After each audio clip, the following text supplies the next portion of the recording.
Estamos una vez más yendo al capítulo 2 del libro de Esther, donde empieza la gran aventura, donde hay ya los destellos acerca de la soberanía, la voluntad del hombre y cómo es que Dios va propiciando todos sus planes, incidir hasta concretarse en cada paso que se está dando. Y esto es importante porque en la vida nuestra, en la vida cotidiana, es el mismo modelo. Dios no inhibe nuestra voluntad. Dios nos permite tomar decisiones, Dios nos permite accionar, y eso en su soberanía lo podemos encontrar. Pero nuestras decisiones no impiden a Dios cumplir sus planes. Así que, bienvenidos a la clase. Vamos a guardar todos los distractores posibles, por favor, sus teléfonos en vibrador, y vamos a irnos directamente a la clase, que este es uno de los libros que nos va a permitir ver cómo un liderazgo puede distorsionarse como resultado de no contar con un manual apropiado, por no tener un carácter y principios que definen quién debe estar en una posición. Por eso la Biblia nos muestra cómo debe ser un liderazgo. El manual del liderazgo para la iglesia ya está escrito, y es importante que nosotros nos familiaricemos no solo en el aspecto intelectual, sino cómo aprender, cómo definir, cómo observar y de qué manera evaluar a las personas que están en una posición para saber si son las idóneas, las correctas, o fueron colocadas por diversas razones. Eso es importante. Así que vamos a abrir nuestra Biblia en el capítulo 2 de Esther, y por favor recordemos, necesitamos la dirección del Señor. Cada vez que estamos estudiando, leyendo, Señor, ayúdanos. Necesitamos de ti. Nuestra mente puede ser muy hábil, muy capaz, pero simplemente es la mente. Y lo que necesitamos son los pensamientos del Señor, la revelación divina, que enriquezca nuestra mente para poder comprender esas verdades gloriosas que formarán parte de nuestro estilo de vida. Por favor, alguno de ustedes diríjanos en oración. Te alabamos, Señor. Señor Padre Dios, te bendecimos. Muchas gracias, hermoso Jesucristo, por permitirnos estar esta noche aquí contigo en tu presencia, Señor. Danos sabiduría, inteligencia, entendimiento, para saber todo lo que nos quieres decir en nuestros corazones, Señor. Abre nuestra mente, Señor, abre nuestro entendimiento, para que cada uno de nosotros tengamos, Señor, esa revelación que tú tienes para cada uno, Padre. Muchas gracias por permitirnos estar aquí esta noche. En el nombre de Jesús, amén. Amén. Gracias a Dios por permitirnos el tiempo, la disposición y la oportunidad de trasladarnos de nuestro hogar, del lugar donde tú procedes, para estar aquí. Y eso es una evidencia de tanto interés, porque hay que pagar siempre un precio para estar en el lugar donde se realiza. Y estudiar es uno de los aspectos que menos en la iglesia se propician. Siempre es una minoría la que invierte en hacerlo. Por eso, como Ramosita compartía este viernes, es necesario que aprendamos a tener compromiso, a determinar cuáles son nuestras prioridades, y la vida del Espíritu será la que nos defina y no la intelectual, porque la mente intelectual posee conocimiento, pero la vida del Espíritu posee evidencias, el fruto que hace posible que lo que aprendemos lo practicamos. Bien, vamos entonces al libro 2, al capítulo 2. Permíteme leerlo en voz alta. Dice: pasadas estas cosas. ¿Cuáles cosas? Todo el capítulo anterior. Y sosegada ya la ira del rey Asuero, se acordó de Vasti y de lo que ella había hecho y de la sentencia contra ella. Y dijeron los criados del rey, sus cortesanos: busquen para el rey jóvenes vírgenes y de buen parecer, y ponga el rey personas en todas las provincias de su reino. ¿Recuerdas cuántos eran? Quiere decir que sí vieron ahí a su izquierda, no que se la saben. ¿Va? Que lleven todas las jóvenes vírgenes de buen parecer a Susa, residencia real, a la casa de las mujeres, al cuidado de Ejai, eunuco del rey, guarda de las mujeres, y que les den sus atavíos. Y la doncella que agrade a los ojos del rey, reine en lugar de Vasti. Subrayen esta frase: esto agradó a los ojos del rey, y lo hizo así. Una vez más, vemos cómo un liderazgo movido por intereses personales le parece lo mejor si es que llenan sus expectativas y él ser satisfecho con los resultados.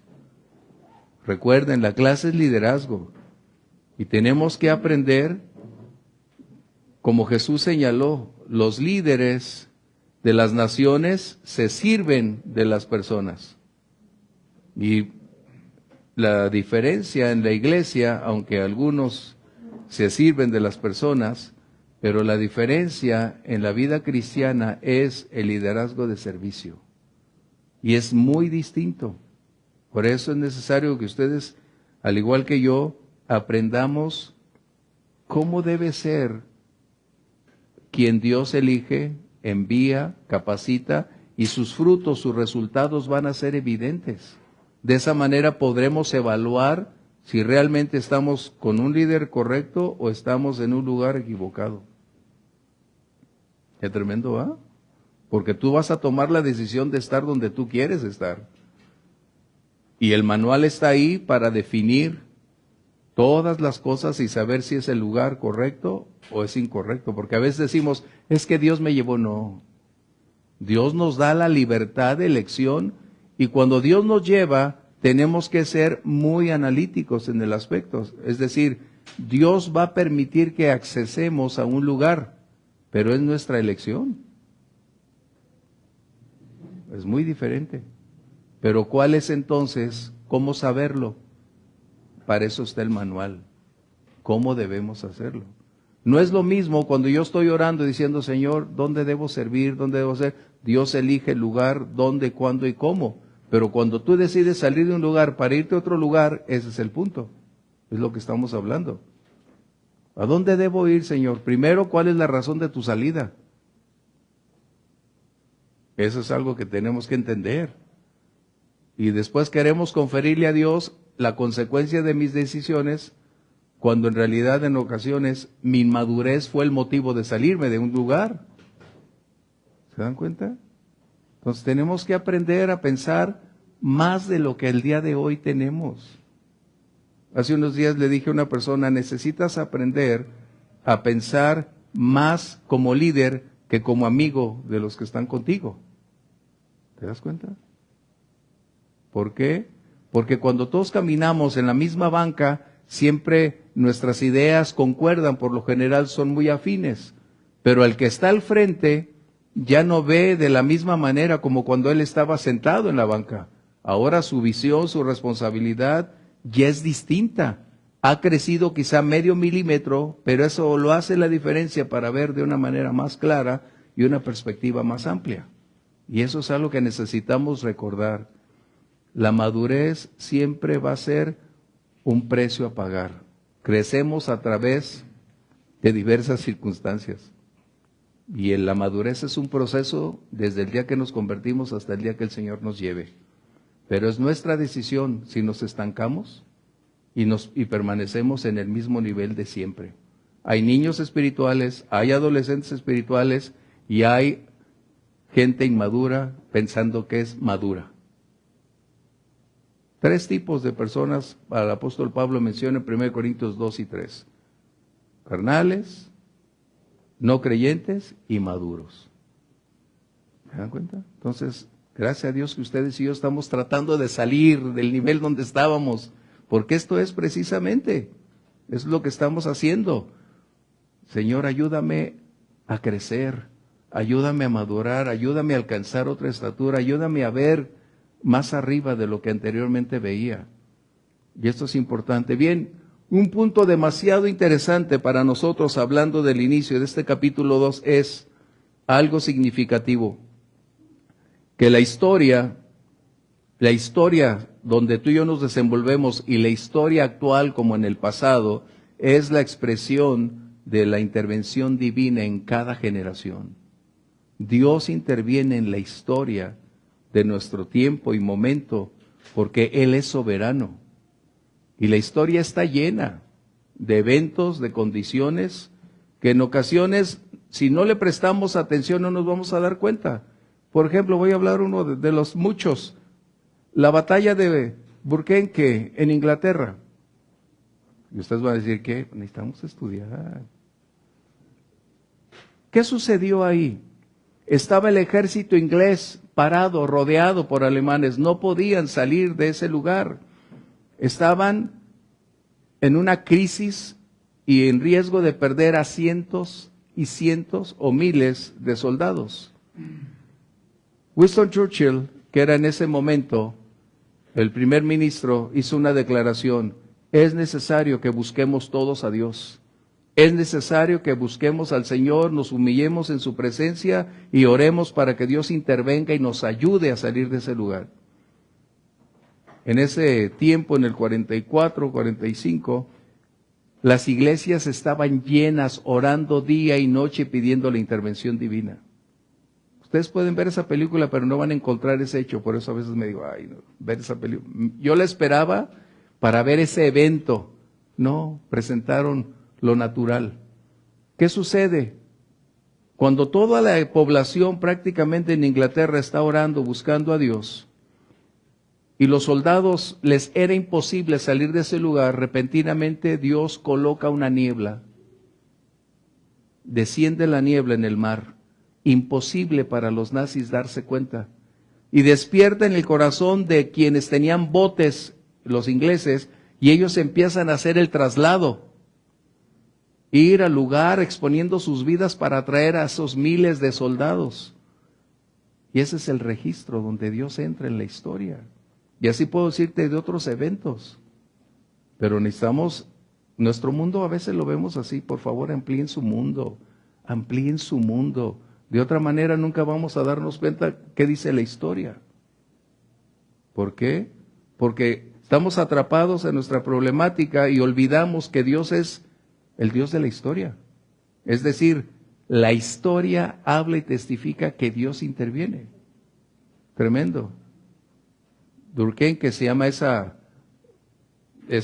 batalla, y espero que si ustedes puedan encontrar información se van a dar cuenta de lo que estoy mencionando. Porque la película solo habla de cómo salieron, pero no habla la causa de cómo es que se dieron las cosas. ¿Sí? Qué interesante, ¿va? Así que la historia, nuestro tiempo actual está escrito por la mano de Dios. Habrá momentos que lo descubriremos posteriormente, pero la historia es la evidencia de la historia del Señor.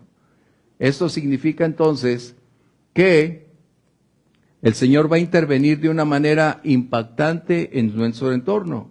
Pero también hay un aspecto muy interesante, es el tiempo y la preparación para el proceso final de cada uno de sus siervos. Y aquí es donde lo más difícil son los procesos. Los procesos son el conjunto de elementos, de condiciones, de circunstancias que harán posible un resultado final. El proceso involucra dolor, involucra limitaciones, el proceso involucrará lágrimas, el proceso siempre tendrá un precio a pagar. Y es donde anhelamos los éxitos de alguien, pero no estamos dispuestos a pagar y estar en el proceso que se vivió. Pero para el Señor lo más importante es concluir los procesos con cada uno de los suyos. La pregunta es, ¿todos los que sirven a Dios tuvieron procesos formativos? Entonces tú y yo no seremos la excepción. Y esos procesos en ocasiones van a confrontar nuestra comodidad, van a confrontar nuestras zonas de comodidad, de consuelo, de fortaleza, donde estamos a gusto, sentados viendo aún a través del internet nuestra clase. Dios va a confrontarnos con todos esos ámbitos. Y es importante que aprendamos que los procesos siempre son cuando Dios está interesado en forjar a alguien para una misión específica. Dios no va a desperdiciar el tiempo con alguien que no está dispuesto a ir adelante. Dios va a aprovechar el tiempo para quien dice, Señor, heme aquí, yo iré, aunque no sé de qué manera, no sé cómo. Dios nos va llevando paso a paso. Por ejemplo, Dios probó a Abraham.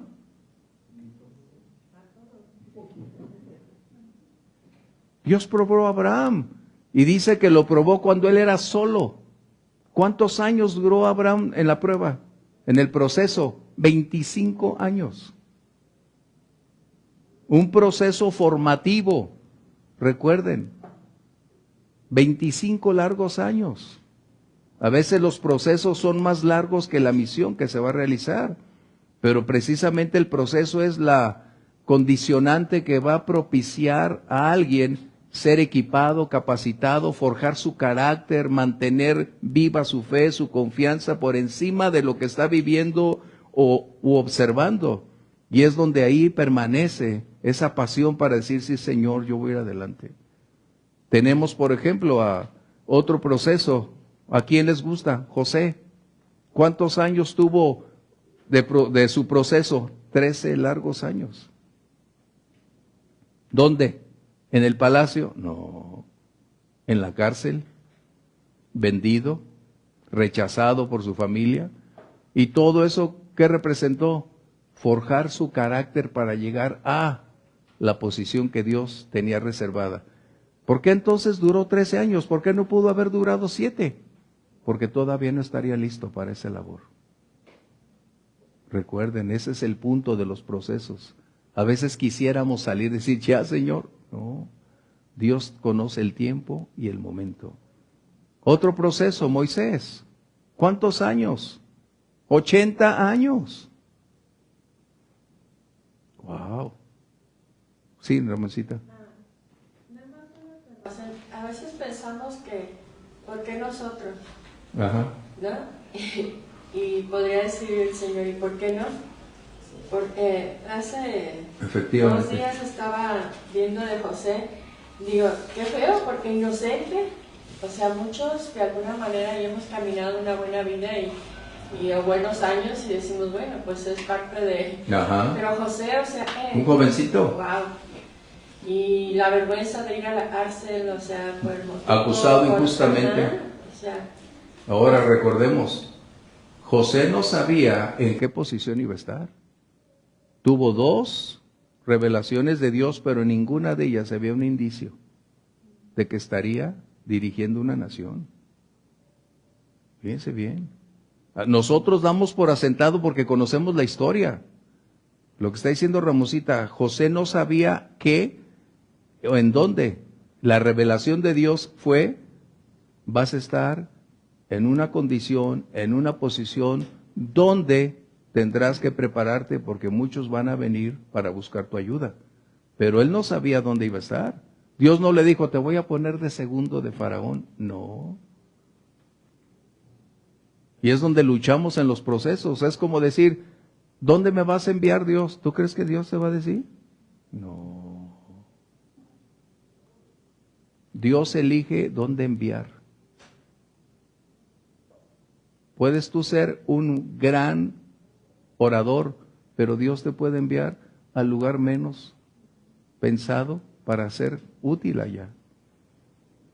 ¿Ves? Moisés era un erudito, era un hombre con un alto grado de universidad, hablaba varios idiomas, este hombre era un experto en manejar armas, o sea, era un hombre preparado para llegar a ser alguien como Faraón.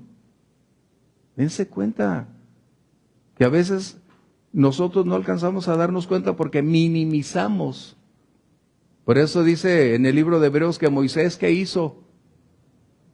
Consideró que las riquezas del palacio, la posición del palacio, fue inferior porque él amaba más caminar con el Señor. Pero ¿qué procesos pagó? Moisés nunca tuvo hambre, pero cuando estuvo en el desierto, ¿qué tal? ¿Se dan cuenta? ¿Quién más podemos decir? David. Dios no lo llevó inmediatamente. Primero lo preparó para enfrentar al oso, al león. Primero lo tuvo en el campo a solas para aprender cómo vivir, cómo depender de Dios, qué hacer cuando estuviera en una posición más elevada. Y cuando por fin le dicen, eres el elegido para ser el próximo rey de Israel, Samuel lo unge, pero tienen que pasar años de otro proceso para poder llegar ahí. Este es el punto que estamos tocando. Los procesos son los más difíciles, los más demandantes. Y es donde precisamente algunos dicen, siempre no, Señor. Siempre no. ¿Por qué? Porque tú tienes la libertad de elegir, decidir si voy o no voy. Dios no te va a forzar a hacer algo que no quieras hacer. Porque ser un siervo es por voluntad, no por imposición. Servir a Dios es una decisión. No es ser forzado a hacer algo en contra de tu voluntad. Por eso el apóstol Pablo lo dice claramente, si lo hago de buena manera, recompensa tendré, pero si no, de todas maneras lo tendría que hacer. ¿Qué diferencia, verdad?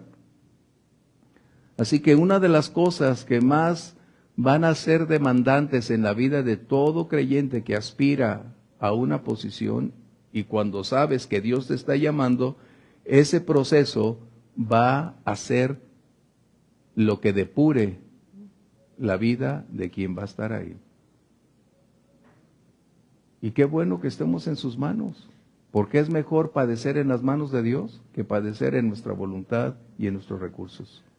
Recuerden, es tan importante, por eso el proceso es lo que en la etapa final del alfarero, el proceso final es el más crítico, el horno.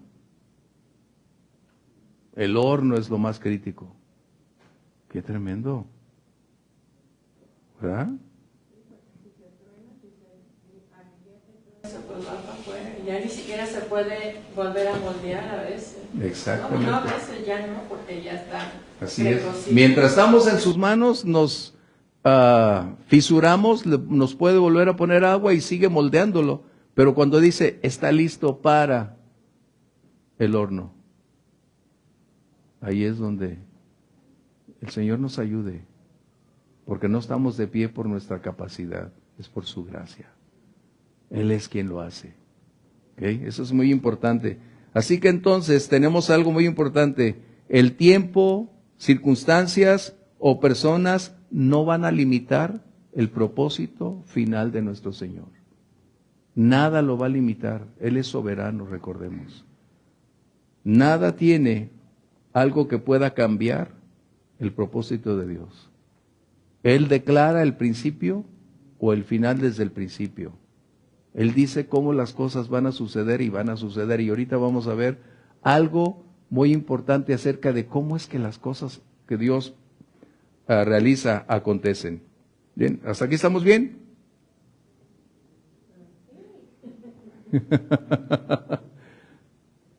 Miren, es tan sencillo.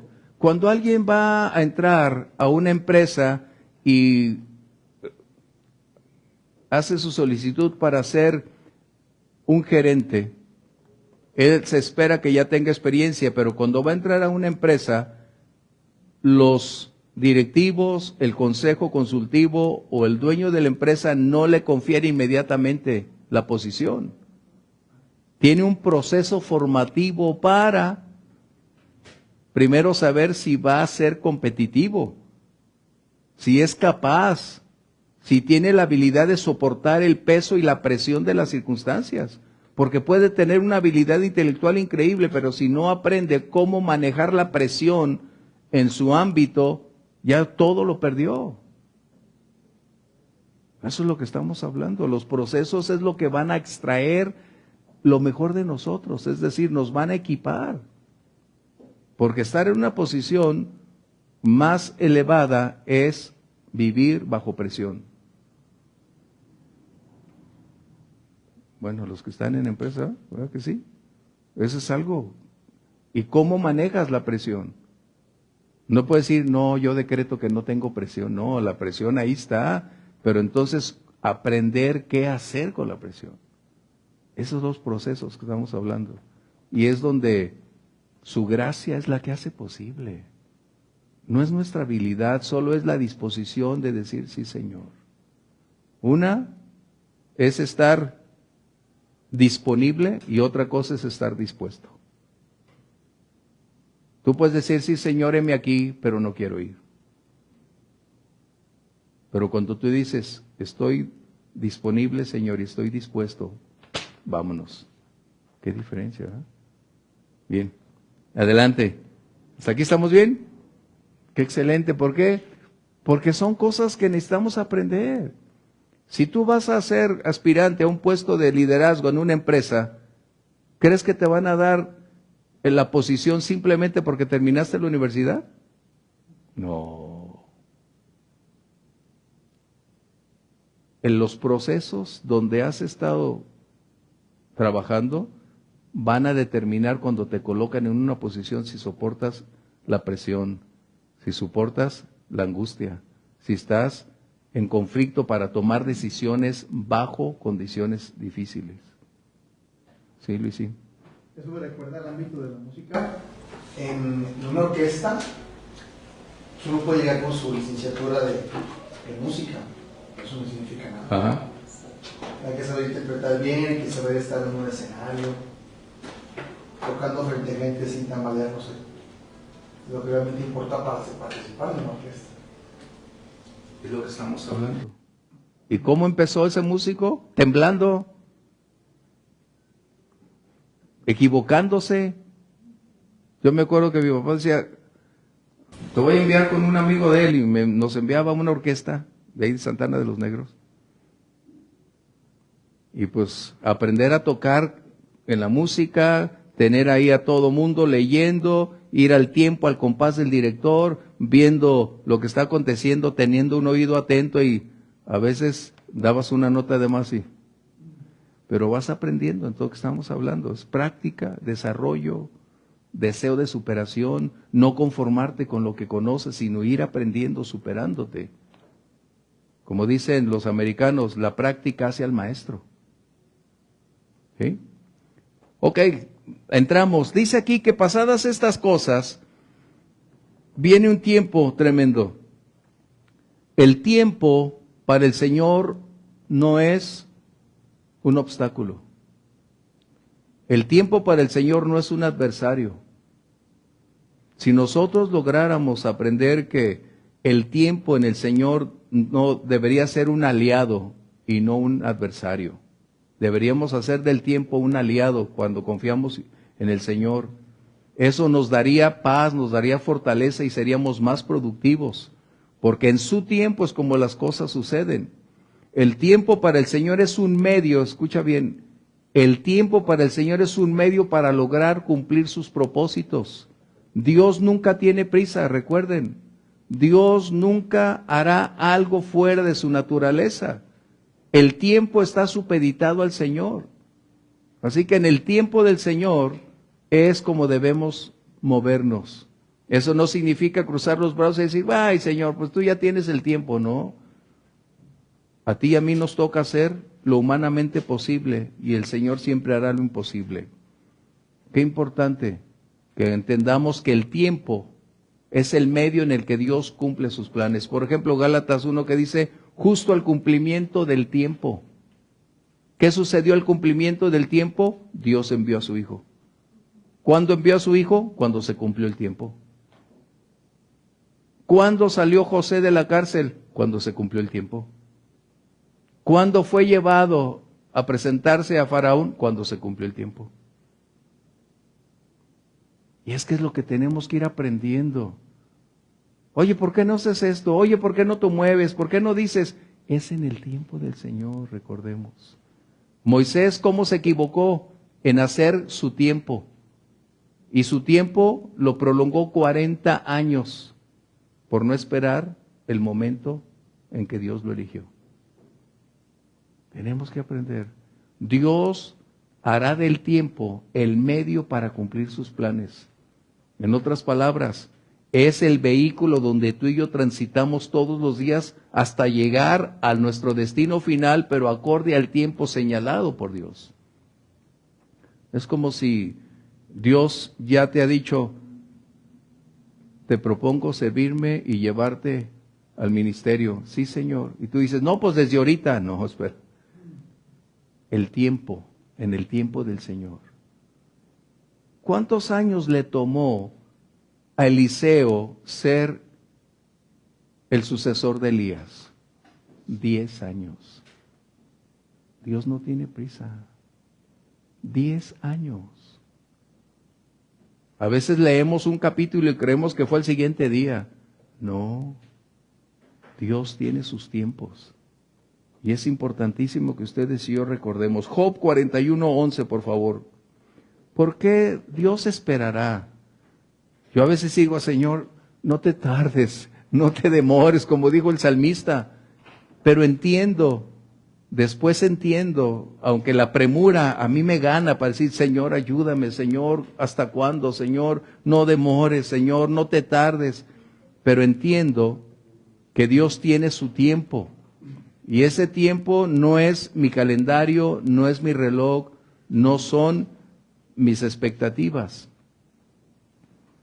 En otras palabras, Dios está en su proceso depurándonos para no ser impacientes, para saber qué debemos hacer. El tiempo es el vehículo de Dios donde van a transitar todas las cosas. Job 41:11, por favor. ¿Por qué todos los involucrados y las condiciones deben ser idóneas? ¿Cómo es que vino el Señor Jesús? ¿Por qué no nació antes? ¿Por qué? Y tenía que haber las personas idóneas. Así es. O sea, recuerden, todo se conjuga. Porque de otra manera, algo saldría mal. Job 41:11, por favor. Me ha dado a mí primero, para que yo restituya. Todo lo que hay debajo del cielo es mío. Wow. El Señor dice todo absolutamente. Le pertenece. Pero tenemos que recordar, aun cuando Él es el dueño, no forzará a nadie a hacer lo que no está dispuesto a hacer. En su soberanía no existe la imposición. Él puede cambiar las cosas. ¿Por qué Faraón fue culpable? ¿Por qué Faraón sería culpable? Pregunto. Aun cuando dicen, es que Dios le endureció el corazón, ¿será? Aquí es donde está el error. Aquí es donde está el gran problema. Ese es el problema. Quedamos por asentado que Dios es quien propició la dureza del corazón de Faraón. No. Faraón decidió endurecer su corazón y entonces fue cuando Dios interviene para hacer los cambios. Léanlo. Éxodo 3, Éxodo 2. Y se van a dar cuenta que no es la posición de Dios quien colocó una postura en Faraón. Es Faraón y posteriormente es Dios quien hace la continuidad. Ese es el punto. ¿Por qué? Porque a veces nuestra limitada capacidad coloca a Dios como si fuera una persona. Dios no es hombre para que se equivoque. Por eso es necesario, como ahorita, gracias que están ustedes participando, gracias Dios que disipamos nuestras dudas. Lean capítulo 2, capítulo 3 de Éxodo y van a darse cuenta que la disposición de Faraón fue una decisión. Y después de esa decisión, continuó Dios diciendo, es como dice Romanos 1, como ellos eligieron a no tener a Dios en su corazón, entonces Dios los entregó Dios no los entregó al mal. Como principio fue el resultado de las decisiones de esas personas que dice Romanos 1, y entonces viene la acción divina. Por eso tenemos problemas en la iglesia cuando no alcanzamos a entender que en la soberanía divina no hay imposición. No existe coartarle la libertad a alguien. Todo mundo tiene la libertad de elegir. Y eso es lo que a mí me sorprende, que en la soberanía de Dios coexiste su voluntad y coexiste la nuestra. Es como si tú dijeras, Dios me trajo hoy al estudio. No, tú decidiste venir. Y algunas veces, Señor, permite para enseñanza, para jalón de orejas y todo. Es como las mamás a veces les decimos, para que se te quite. O sea, pues sí, o sea, uno mismo se... ¿Qué ejemplo tan real? Bueno, es que es la mejor manera para entenderlo. Así es. O como yo lo entendí. Así es. No, eso es verdad. Eso es verdad. Y esta clase para eso es. A mí me costó trabajo también decir, ¿cómo, Señor? Si ahí dice, sí, pero cuando entonces el Espíritu Santo empieza a llevarte paso a paso para mostrarte las cosas, wow. Exactamente. Y esto es importante. Cuando tengan una pregunta o cuando crean que tienen una posición definida, lean antes, después y verificar si realmente es la postura correcta. ¿Por qué? Porque eso nos va a ayudar a disipar futuras condiciones. Es interesante este punto. Bien, ¿qué sucede? Nos damos cuenta ahora quién es realmente el rey Asuero de que estamos hablando. ¿Por qué? Al momento actual, donde estas condiciones estamos leyendo, han transcurrido prácticamente 3 años y medio, casi 4 años. Y nos damos cuenta entonces que hay un aspecto interesante en la vida de este hombre. Era inestable emocionalmente. Era un hombre que se movía solo por deseos, pasiones, caprichos. Un hombre hedonista. ¿Qué significa? Que era un hombre que se sustentaba solo en sus placeres, en sus deseos. Ese es el punto. Así que el tiempo había llegado porque él venía de una derrota ante Grecia. ¿Recuerdan las famosas guerras de las Termópilas? Viene de una derrota aplastante. Y cuando llega, encuentra su hogar vacío, frío, sin esposa, sin amor. Y aquí tiene algo, aquí dice el verso. Pero cuando dice se acordó, no está hablando simplemente de un destello. Esta palabra encierra que había una melancolía de amor, que existía un vacío en él. Está hablando que sus sentimientos estaban confrontándolo por lo que había estado pasando. Y él recordó, y esto quiere decir entonces que él empieza a ver con un poquito de claridad que su pasado, el pasado del rey, fue un desastre, fue un conflicto enorme. Vamos a ver qué pensó él, aquí lo puse aquí. Primero, recordó a Vasti, es decir, ¿quién era esa mujer? Su esposa, la reina, con quien había decidido pasar su vida. Esa melancolía que en el momento de su ira, en el momento de su borrachera, no pensó. Tomó decisiones sin medir los riesgos. Y eso, sin lugar a dudas, lo llevó a un conflicto. ¿Qué pensaba de Vasti? No había otra más bella que ella. En sus cualidades, en su carácter, en su conducta. Eso está reflejando que este hombre se equivocó rotundamente en haber hecho una decisión para agradar a los demás o que los demás tomaran un lugar en su vida. El otro punto que tenemos aquí, ¿qué hizo? Aquí lo tenemos, para que lo verso 1. Primero se acordó de Vasti, después lo que ella había hecho. ¿Qué hizo Vasti? Ella mostró una integridad. Ella no se dejó seducir para ser un objeto. Ella decidió mantener su integridad por encima de una posición que ponía en riesgo su propia vida. Fue una mujer valiente.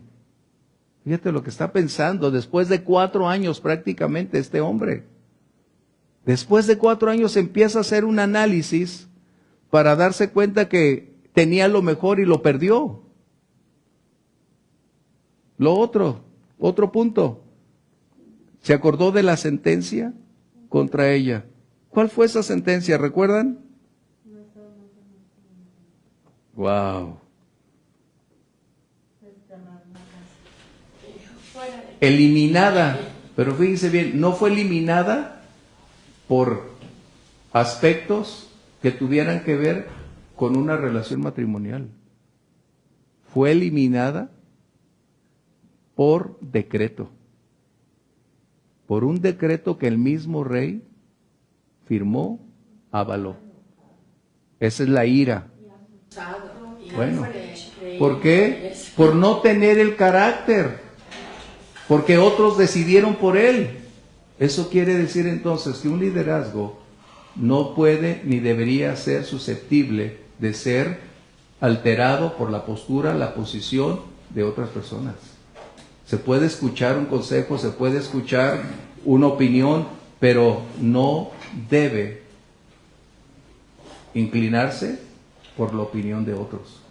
Porque el responsable de ese lugar o de esa nación era él. Rompieron su matrimonio. Y todo por decreto. ¿Y ahora qué sucedía? Él, con todo esto, ¿podría volver con Vasti o no? O sea, él estaba recordando que tenía el tesoro más grande y lo perdió. Él estaba recordando quién era Vasti. Y se estaba dando cuenta que no había encontrado ninguna otra mujer como ella en estos 4 años.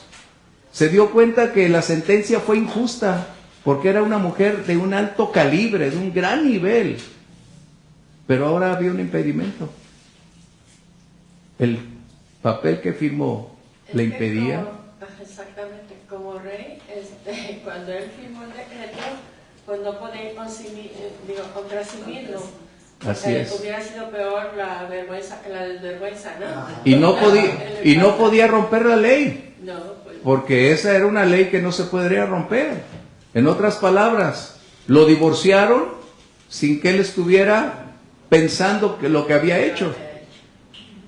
De esta manera, ahora que después de 4 años llegó el momento más crítico de su vida sentimental, emocional, ya no existía posibilidades. Y aquí es donde ahora sí entramos. Es como decir, ¿Dios le puso en el corazón? No. ¿Qué sucede? Estas condiciones, el escritor nos está mostrando cómo es que Dios permite que las personas realicen sus acciones, decisiones, movimientos.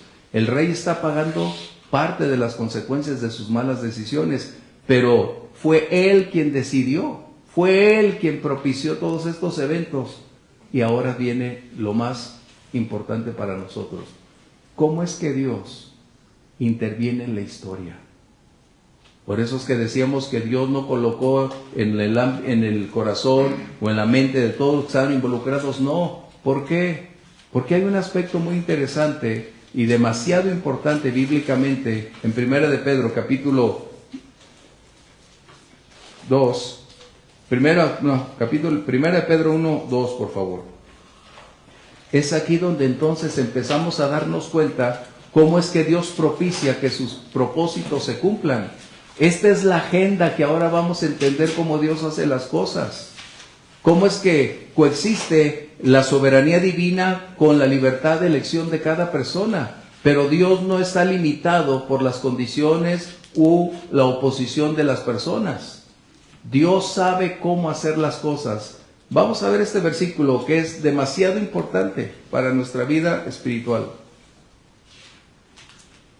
Elegidos según la presciencia de Dios Padre en santificación del Espíritu, para obedecer y ser rociados con la sangre de Jesucristo. Dice, elegidos, ¿cómo dijiste? Según la presencia, de acuerdo a conocimiento que ya tiene Dios.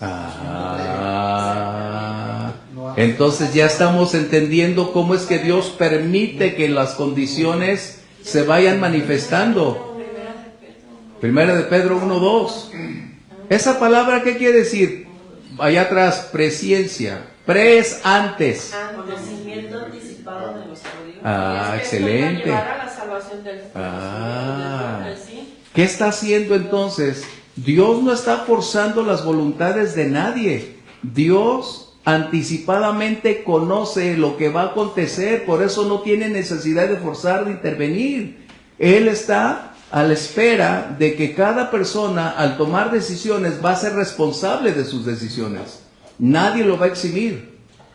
Esas consecuencias se van a pagar porque toda persona ha determinado realizar una acción y esa tiene una condición o consecuencia. Y en el conocimiento anticipado de Dios es como Él conoce y sabe que tú y yo íbamos a ser salvos. Pero no es que los seleccione. Es muy distinto.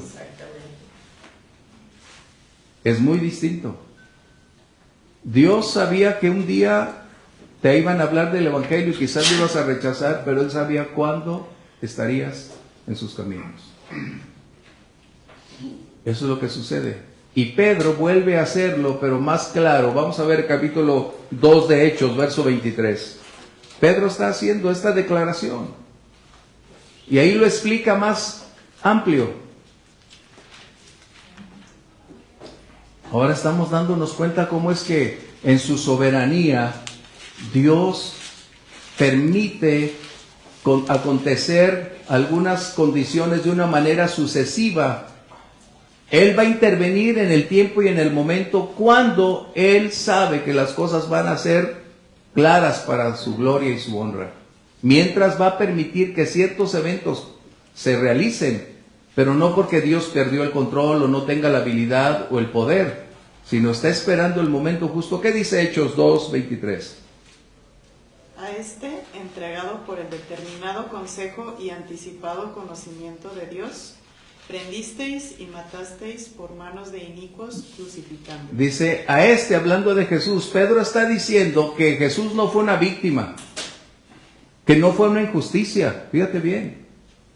Pedro está aclarando que todas esas condiciones anticipadamente cientos de años se conocían y que en un momento dado iban a converger para cumplirse el propósito de Dios en ese momento como resultado de Dios conocer la historia desde el principio. ¿Vamos bien? ¿O es demasiado lo que estamos hablando? A ver, hubiera sido injusto cuando no hubiera habido pecado de nosotros, ¿no? Pero como se había, pues... Pero él dice, Pedro, es el punto donde, por consejo, pero en el anticipado conocimiento de Dios de todas las cosas, Él permitió que Jesús fuese llevado a la cruz del Calvario. Y esto es importantísimo para nosotros cuando hablamos de la soberanía de Dios. ¿Cómo es que Dios permite o cómo es que Él entra en la historia? Porque Él estará permitiendo que las personas decidan su destino. No los va a interrumpir. Pero el hecho de que alguien se niegue a hacer la voluntad de Dios no implica eliminar los planes de Dios. Dios tiene miles de maneras de cumplir su propósito. Por eso es que no necesitaba ponerle a Basti algún deseo, algún sentir. Dios no necesitaba mover a nadie más para que Basti fuera despojada. No, Dios conocía que las decisiones de ambos, del rey, de Basti, de sus consejeros, llegarían a un tiempo donde se prepararía el escenario preciso para poder insertar a la nueva reina en el lugar apropiado, en el tiempo y momento. ¿Sí? ¿Estamos bien? Pues este silencio no me dice nada. Nomás que están escribiendo, pero ¿qué? Okay. Bueno, yo lo que tengo acá atrás, encontré pues de alguna manera, es que esto era de alguna manera, como decir, era presciencia de Dios, de alguna manera permitió todo esto, porque sí, o sea, la reina Esther pues iba a ser ¿cómo te diré? A ver, aquí dice, que más tarde usaría su posición de reina para salvar al pueblo judío del exterminio. O sea, Dios de alguna manera usó esta situación pues para bien del pueblo judío. Así es, o sea, Vasti tomó su decisión, era una mujer íntegra, pero Entonces Dios sabría que Vasti iba a decir que no. Claro. Por eso no necesitaba forzar, ni colocar, ni inclinar el corazón de Vasti, porque sabía que era una mujer íntegra, que ella se iba a poner a la propuesta del rey y por lo tanto iba a abrirse el escenario, es decir, el abanico de posibilidades se iban a abrir, porque todo dependía, recuerden, ¿de qué dependía? Que le gustara al rey. Pues sí. Recuerden, porque a veces, no, es que Dios le puso que quisiera. ¿Dios forzará a alguien a amar a alguien? No. O sea, por favor, entendamos eso. Dios no va a forzar, ámala con esa. No. No, y me imagino que todas las otras eran muy bellas también. Por supuesto. Ahí es donde entendemos que es la gracia. Pero ya iremos más adelante, pero lo que estamos hablando es precisamente eso.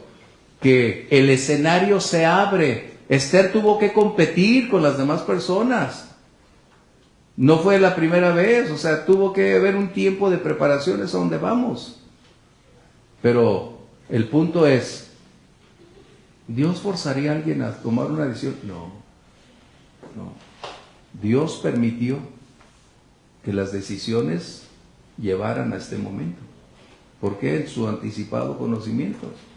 De esta manera entendemos que Dios, conociendo esos eventos, no tenía necesidad de meter la mano, solo iba a esperar el momento apropiado para entonces sí escribir la historia a través de esperar la oportunidad. A ver, la pregunta sería tan clara: ¿por qué Dios no la puso de reina? No. Para eso era la selección de ellas. ¿Por qué? Porque el rey tendría la decisión de elegir. Recuerden, es lo que estamos hablando. Porque aquí, así como la confusión que genera es, Dios permite en el libre albedrío de cada quien, que cada quien escoja el cómo prefieres en su elección que suceden las cosas. Pero Él tiene la sabiduría para intervenir en medio de todo este cúmulo de decisiones personales. Dios sabe el momento de intervenir para que su presencia se cumpla. Así es. Sin que Él mueva nada. Él no tiene que mover a nadie a hacer nada. Pero Él sabe cómo intervenir. Y en el caso de Esther, la paradoja pudiera ser como que Dios puso algo en el rey para que se fijara en Esther, pero es a la inversa. Dios puso algo en Esther para que a los ojos del rey brillara sobre todas las demás. Ah, qué diferencia. Y ese es lo que Dios pone en las personas. Hay un texto que me ayuda a mí a entender más prácticamente, está en 2 de Pedro 3:9, porque en realidad eso es lo que Dios quiere. Dice: el Señor no retarda su promesa según algunos la tienen por tardanza, sino que es paciente para con nosotros, no queriendo que ninguno perezca, sino que todos procedan al arrepentimiento. Pero el día del Señor vendrá como ladrón en la noche. O sea, Él no quiere, eso es lo que sí tenemos que tener la certeza. Pero aquí habla claramente que no todos van a hacer lo que Él quiere. Así es. Entonces, bien, ahí es el libre albedrío. Bien, vamos adelante porque parece que es muy profundo lo que estamos hablando. ¿Por qué? Porque necesitamos un poquito más de tiempo, más amplitud en la experiencia y colocar más con claridad. Pero creo que estos dos textos que Pedro menciona son importantísimos para definir la doctrina de la selección, como estamos hoy hablando. En su anticipado conocimiento, Dios nos eligió, sí, porque ya sabía exactamente dónde íbamos a estar. Y a la vez, eso nos indica que Dios no va a coartar la libertad de ninguna persona. ni lo va a librar de las consecuencias que tuvo. Imagínate que el rey Azuero dijera, Señor, yo no voy a ir al infierno, ¿eh? Tú me obligaste, tú lo hiciste. Imagínate. No. Nadie forzó a alguien a aceptar a Cristo. Es como si dijeras, tú me obligaste, Señor, a aceptar a Cristo. No. Tenemos entonces que ampliar nuestra perspectiva espiritual, nuestro conocimiento de la palabra y entender que habrá cosas que quizás no alcancemos a comprender porque no lo sabemos todo. Pero eso no implica que Dios no nos ha legado en su palabra respuestas que van a darnos claridad para ese tipo de condiciones. ¿Sí? Es como las hermanas que dicen, ay Señor, el marido que tú me diste, ¿será? Pregunto, ¿será? No. Ah, qué bueno que dijeron correctamente. No hay un sí, hasta la selección perdió por lo mismo. No hay un sí. Y gracias a Dios, qué bueno. Pero el punto es que a veces decimos, ay Señor, tú me dices, no, oraste por eso. Tú la elegiste o Él te eligió. Es muy distinto. Es muy diferente. Por eso a veces tenemos un conflicto de intereses porque conferimos que esto es lo que Dios quería. No, es ¿cuáles fueron mis decisiones? Sin lugar a dudas hubo momentos para, me casaré, lo haré, será la persona, tendrá las características, será lo que quiera andar conmigo, será con quien quiero esperar la eternidad, pero a veces la emoción nos gana. Y a veces, aunque el Señor dijo, despierta, no, prefiero estar dormido, Señor. ¿Ah? Bueno, cambiemos el punto. Bien, ¿qué sucede? Aquí es donde vamos. Viene una propuesta. ¿Y qué hace el rey? ¿Qué decide el rey? Vamos a ver en qué consistía esa propuesta. Primero, necesito decirles, no era un concurso de belleza, ¿eh? No era un certamen de belleza. No habría una ganadora, una triunfadora para que le regalaran un penthouse y un auto. Todas las participantes fueron llevadas contra su voluntad. Ahí sí. Todas fueron llevadas contra su voluntad. Y eso despertó un gran enojo en la población. ¿Por qué? Porque estaban volviendo a ver a las mujeres como el rey quiso verla en la fiesta, como un objeto, como un algo y no como una persona de valor, no como una mujer. Qué parecido con los certámenes de hoy, ¿verdad? Así que los certámenes de belleza han estado ahí. Pero este no era un certamen de belleza, a pesar de que en 127 provincias se estaban buscando mujeres con ciertos requerimientos. El primero de los requerimientos que las mujeres deberían tener, ser vírgenes. No era cualquiera. Pero además de tener esa característica idónea, debería estar en edad casadera. No era menor de edad. Ramoncito, sí. Tienes razón, no había llegado a otra edad. ¿Ok?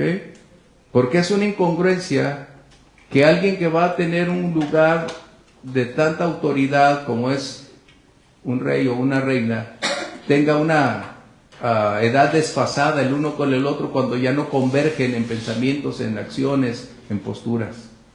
¿Okay? Entonces tenía que ser vírgenes y edad casadera. Otro punto importante que debería reunirse para ellas, ser jóvenes de una belleza excepcional y de una figura muy bien definida.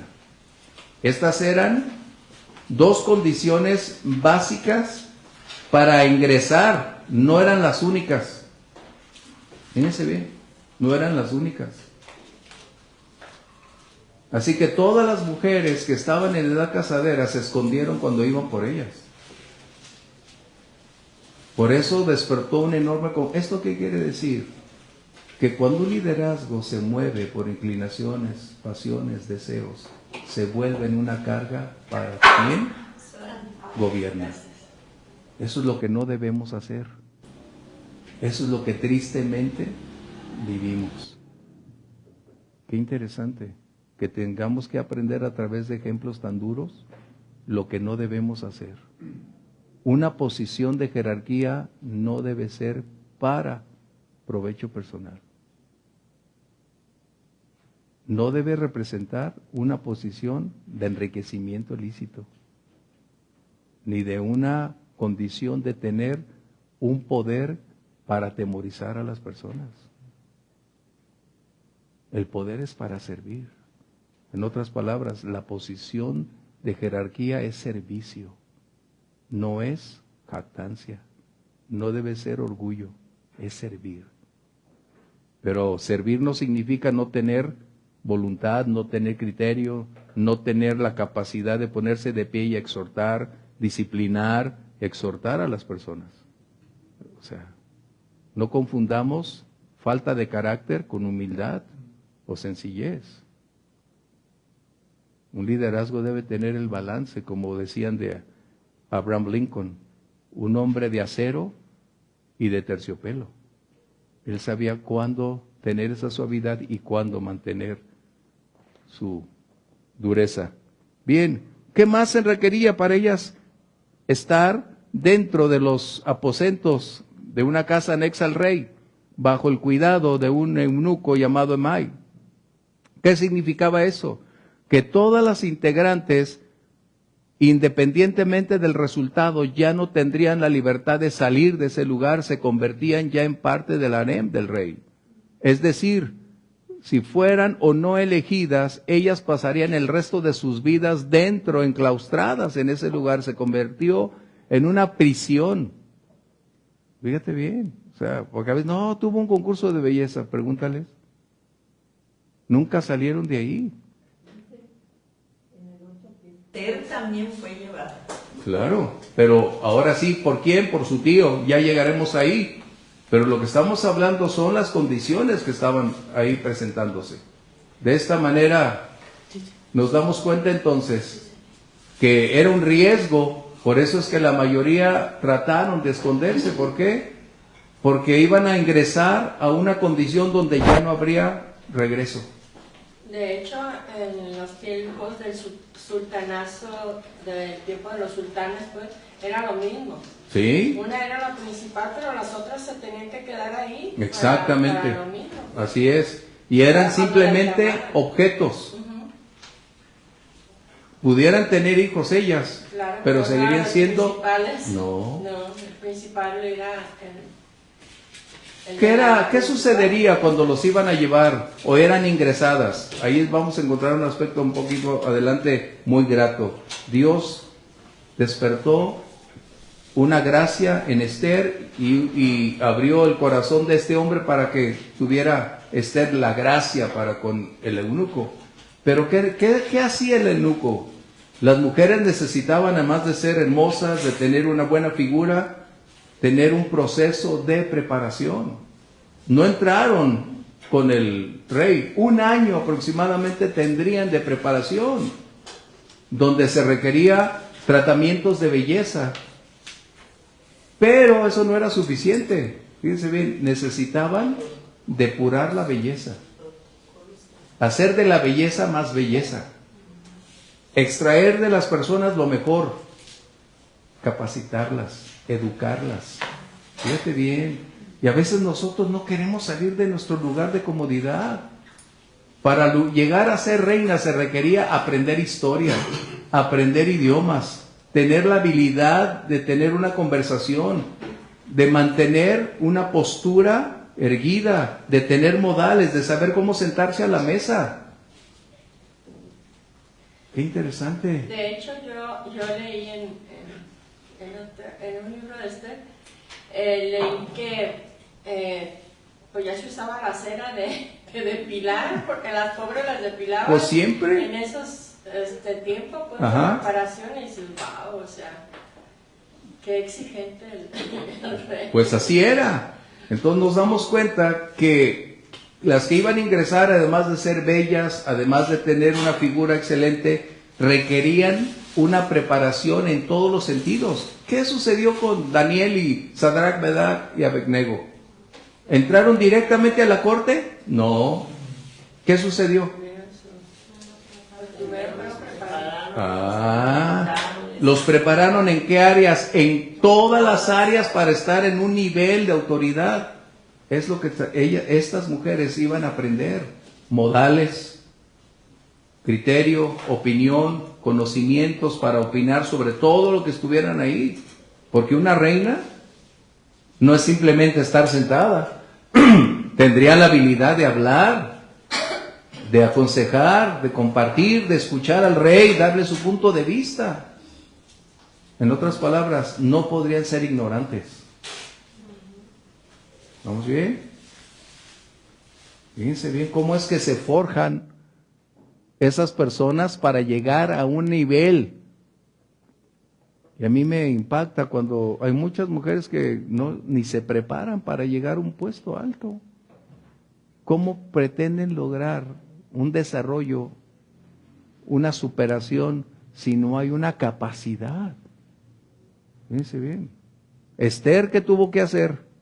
Preparar y entrar a la escuela y aprender a pulir su lenguaje. Fíjense bien. Una reina no habla como el vulgo. Una reina es capaz de moverse en la esfera de la realeza y ser única y tener la habilidad de cómo compartir, hablar, definir y establecer decisiones.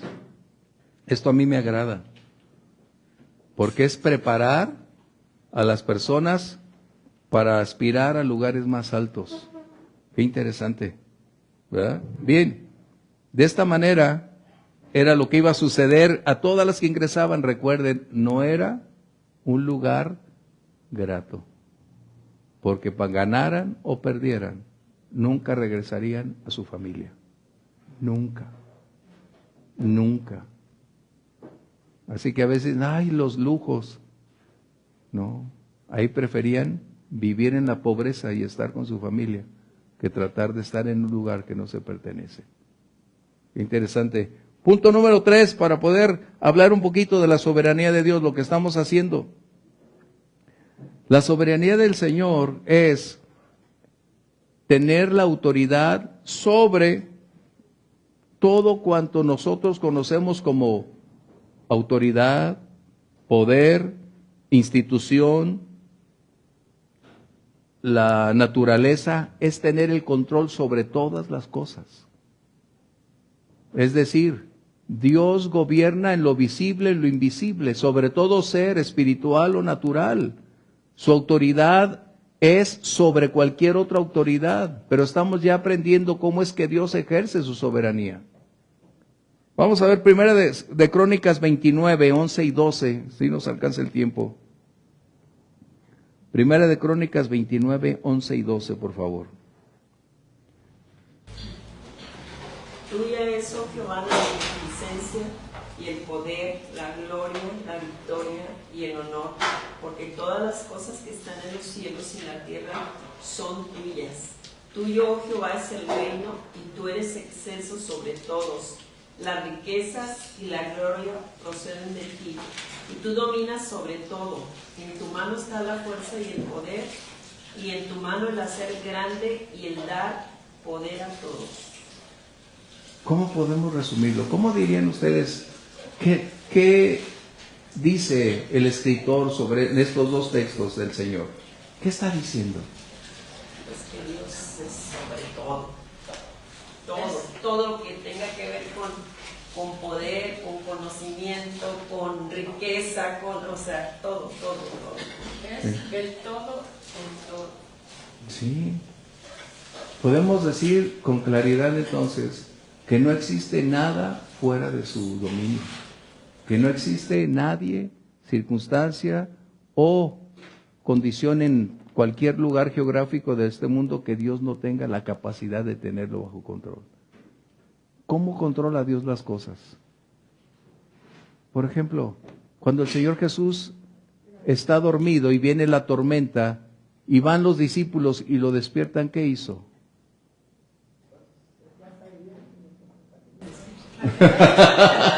¿Qué hizo? Él se levanta y dice, tormenta, así es. Olas, cesen, viento, calle. ¿Qué sucedió? Porque esa es su soberanía, ese es su poder, su autoridad. Pero a ninguna persona Jesús hizo eso. ¿Se dan cuenta? ¿Por qué? Porque tenían la libertad de elegir y hablarle a Él. Pero en su soberanía, todo le obedece. Las enfermedades le obedecieron. Cuando Él expulsaba demonios, lo obedecían. Eso quiere decir que Él es Dios. Y en su soberanía, Él tiene la autoridad. Por eso nos cuesta trabajo, incluyéndome a mí, nos cuesta trabajo cómo es que Dios permite algunas cosas que no alcanzo a comprender, pero finalmente Él sigue teniendo el control y permite algunas cosas. Pero es justo ahí donde debemos decir lo que está escrito ahí: Señor, tú tienes el poder para colocar o para retirar personas. Tú puedes hacer tu voluntad, mi Dios, con o sin la aprobación de esas personas. Señor, haz tu obra. En su soberanía Dios puede cambiar todas las cosas. La pregunta es, ¿realmente estamos conscientes que en su soberanía Dios todavía puede hacer milagros y maravillas? Por supuesto que sí. Él sigue siendo Dios. Nada lo limita. El problema es